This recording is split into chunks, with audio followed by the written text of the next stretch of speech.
दोस्तों, supreme court से अंधभक्तों को तगड़ा झटका लगा है। जी हां, जो अंधभक्त पानी पी पी करके देश के मुस्लिम नेताओं को कोसने का काम करते हैं, उसकी तस्वीरें समय समय पर सामने आती रहती है। चाहे बात आप बैरिस्टर असदुद्दीन ओवैसी की करें, चाहे आप आजम खान की बात करें, चाहे मुख्तार अंसारी की बात करें, चाहे नवाब मलिक की बात करें, पानी पी पी करके कोसने का काम अंधभक्तों द्वारा इन नेताओं को किया जाता है। पर अब जब इन्हीं की पार्टी के लोग एनडीए से गठबंधन में शामिल हो चुके हैं, तो अब इन अंधभक्तों को ये मुस्लिम नेता जो हैं, न वो उगलते बन रहे हैं न निगलते बन रहे हैं, क्योंकि एक के बाद एक फैसले से इनके गालों पर करारे तमाचे पड़ने शुरू हो चुके हैं। जहां सुप्रीम कोर्ट से मुख्तार अंसारी की बहू को राहत मिली, जहां इससे पहले अफजाल अंसारी को रिहा किया गया, अब्बास अंसारी को राहत दी गई, अब बहू को भी सुप्रीम कोर्ट से बेल मिली और जेल से रिहा करने का आदेश दे दिया गया है, तो वहीं नवाब मलिक को भी बेल मिली है सुप्रीम कोर्ट से। ऐसा क्यों हुआ है, क्या क्या तस्वीरें घटित हुई हैं, क्या क्या नहीं हुई है, उन तस्वीरों को आपके सामने रखूंगा और मुख्य कारण क्या है जो लगातार इस तरीके के फैसले मुख्तार अंसारी और नवाब मलिक को लेकर के आने शुरू हो गए हैं। आपको बता दें, सबसे पहले सुप्रीम कोर्ट ने सुबह सपा विधायक अब्बास अंसारी की पत्नी निखत बानो को शुक्रवार को जमानत दे दी। उन्हें जेल में अपने पति के साथ गैरकानूनी तरीके से मुलाकात के आरोप में गिरफ्तार कर लिया गया था। अब्बास अंसारी पर कई मुख्य आरोप हैं और उनके बेटे पर भी इसी तरीके से मुख्य आरोप जो हैं वो लगाए गए हैं, जिस पर जस्टिस एस बोपन्ना और जस्टिस एस एम सुंदरेशन की बेंच ने निखत को यह कहते हुए राहत दी कि याचिकाकर्ता एक महिला है और 1 साल के बच्चे की मां भी है। शीर्ष अदालत ने निखत बानो को निचली अदालत से अनुमति लिए बिना कासगंज जेल में अपने पति अब्बास अंसारी से मिलने पर भी रोक लगा दी है।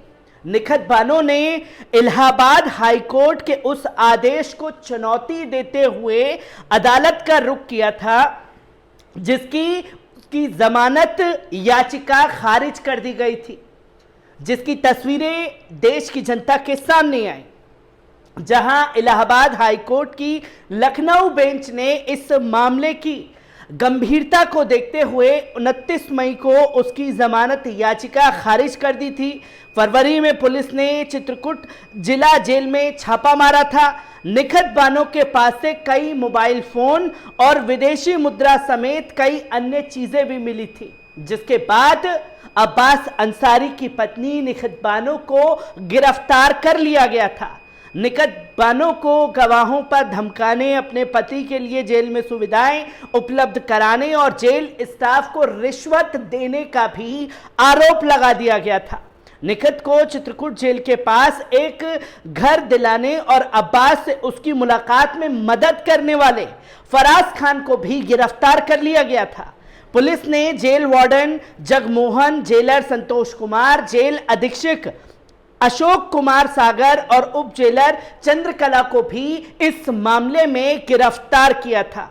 मामले में अब्बास अंसारी, निखत बानो, नियाज खान और नवनीत साचन के खिलाफ आरोप पत्र दाखिल किया गया था। फरवरी में उपनिरीक्षक श्यामा देवी सिंह की शिकायत पर कवि थाने में मामला दर्ज किया गया था, जिसके बाद अब्बास अंसारी की पत्नी को गिरफ्तार किया गया था, जिसकी तस्वीर जब सामने आई और जब आज अदालत ने यह फैसला सुना दिया उन्हें बरी करने का, तो उन तमाम लोगों के गालों पर तमाचा है जो लगातार एक प्रोपागेंडा मुख्तार अंसारी के नाम पर, उनके परिवार के नाम पर बनाने की कोशिश करते हैं। क्योंकि इससे पहले मुख्तार अंसारी के बड़े भाई अफजाल अंसारी को भी जेल से रिहा किया गया था। तो वहीं अब्बास अंसारी को भी इससे पहले कोर्ट से बड़ी राहत मिली, जहां उनकी जमानत याचिका को लेकर के बड़ा फैसला अदालत ने लिया था। और ये तब जब हुआ है जब सुबह सपा नेता जो अध्यक्ष हैं ओम प्रकाश राजभर 2024 के लिए एनडीए से गठबंधन कर चुके हैं। तभी से इस बात के कयास लगाए जा रहे थे कि क्या मुख्तार अंसारी के अच्छे दिन लौटने वाले हैं, और तस्वीरें लोगों के सामने आना शुरू हो चुकी हैं। इसी के साथ साथ आपको याद होगा एनसीपी के दिग्गज नेता नवाब मलिक किस तरीके से उन्होंने समीर वानखेड़े केस में तमाम सबूतों के साथ प्रशासन की और पुलिस के रवैये की धज्जियां उड़ा करके रखती थी, और उसका खामियाजा उन्हें यह भुगतना पड़ा कि नवाब मलिक के ऊपर तमाम आरोप लगा करके हुकूमत द्वारा उन्हें जेल की सलाखों के पीछे भेज दिया गया था। तो वहीं नवाब मलिक कई बार से जमानत याचिका को लेकर के अपनी अर्जी डाल रहे थे, उनकी अर्जी को खारिज कर दिया जा रहा था, और अब सुप्रीम कोर्ट में याचिका डाली गई और उनकी अर्जी को एक्सेप्ट भी कर लिया गया है। आपको बता दें कि महाराष्ट्र के पूर्व मंत्री नवाब मलिक को सुप्रीम कोर्ट से जमानत मिल गई है। मेडिकल ग्राउंड पर सुप्रीम कोर्ट ने 2 महीने की बेल दी है। नवाब मलिक को फरवरी 2022 में डॉन दाऊद इब्राहिम से कनेक्शन के आरोप में गिरफ्तार किया गया था। हालांकि उनकी गिरफ्तारी को नारकोटिक्स कंट्रोल ब्यूरो यानी कि एनसीबी के रीजनल डायरेक्टर समीर वानखेड़े से जोड़कर भी देखा जा रहा था। मलिक उस दौरान वानखेड़े पर खासे हमलावर थे। नवाब मलिक राकपा के बड़े नेता माने जाते हैं। उनको पार्टी सुप्रीम शरद पवार का खासा नजदीकी नेताओं में शुमार किया जाता है। नवाब मलिक शाहरुख खान के बेटे आर्यन खान की गिरफ्तारी को लेकर के समीर वानखेड़े पर लगातार हमलावर थे, और कई ऐसे अहम सबूत देश की जनता के सामने रखे थे जिसे हुकूमत छुपाने की कोशिश कर रही थी, और शाहरुख खान के बेटे को सिर्फ इसलिए टारगेट कर रही थी कि वो शाहरुख खान का बेटा था। और तब से लेकर के अब तक नवाब मलिक को जेल की सलाखों के पीछे रखा गया, और सुप्रीम कोर्ट से आज जो है उन्हें राहत दी गई है।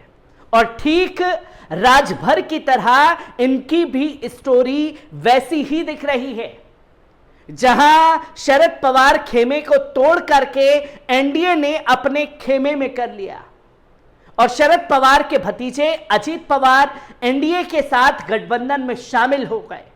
और जब नवाब मलिक से जेल में जाकर के शरद पवार की बेटी सुप्रिया सुले और अजीत पवार ने यह पूछा कि वो किस खेमे में जाना चाहते हैं, तो उन्होंने अपने फैसले को न्यूट्रल रखा, और उसके बाद फैसला लिया गया कि वो अजीत पवार के खेमे में जाकर के उनके साथ बैठने वाले हैं। और तुरंत सुप्रीम कोर्ट से ये फैसला भी लोगों के सामने आ चुका है। अब जो पानी पी पी करके इन्हीं नेताओं को कोसने का काम करते थे, और अब वो किस तरीके से इन्हें गले लगाएंगे, ये तस्वीरें भी देखने वाली होंगी। हर एक तस्वीर आपके साथ साझा करता रहूंगा। दीजिए इजाजत, शुक्रिया।